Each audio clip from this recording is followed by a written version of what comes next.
What you are about to hear isn't a coincidence. This is a psychological phenomenon known as behavioral mirroring, and it has transformed President Trump's cabinet into a pure, unfiltered copies of his own blunt, controversial swagger. Today, we will trace how this process unfolded from private resistance to full on replication, backed by real neuroscience and decades of research. We will divide the entire video into sections.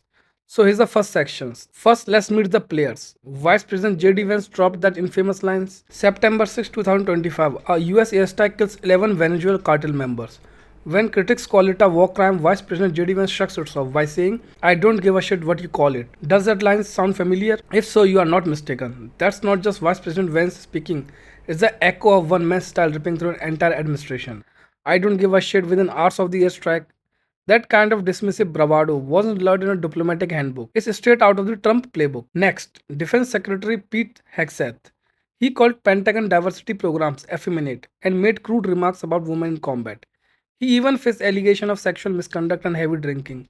His combative style mirrors Trump's aggressive verbal jabs. Attorney General Pam Bondi once condemned Trump's excess Hollywood tape as disgusting, yet she stayed loyal, vowing to prosecute the bad prosecutors. That promise of revenge? It's the same vindictive rhetoric Trump uses to settle scores. And remember Marco Rubio. In 2016, he labeled Trump a con artist and wholly unprepared. By the end of that campaign, he reversed course entirely, endorsing Trump, aligning his every word and gesture to the president he once attacked. Now, the section 2, the science. Why we copy. Here is where it gets unsettling. Our brains are literally wired to imitate others.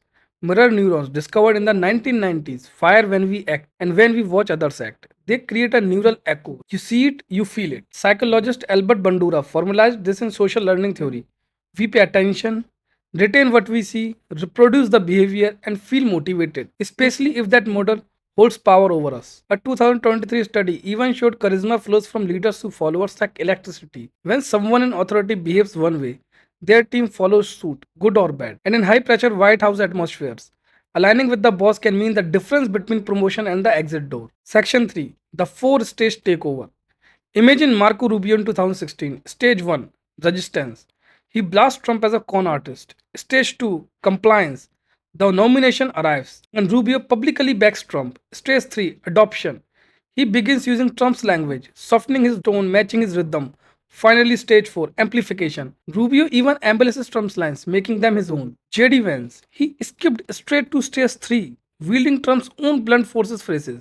Hegseth and Bondi, they followed the same path, each amplifying the style until their words became indistinguishable from Trump's. This isn't just political theater. When crude, unfiltered language seeps into the highest offices, professional norms evaporate. Diplomats scratch their heads. Policy nuances get lost in vulgar sound bites. And once toxic behavior takes root, it trickles down through every layer of government, eroding trust and standards. JD Vance shrugging off war crime accusation with I don't give a shit isn't an isolated outburst.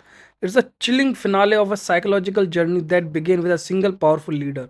Mirror neurons don't care about ethics, they just copy what they see. If you found this deep dive eye opening, hit subscribe and share this video. Next time you hear a politician talking like their boss, remember you are witnessing psychology in action.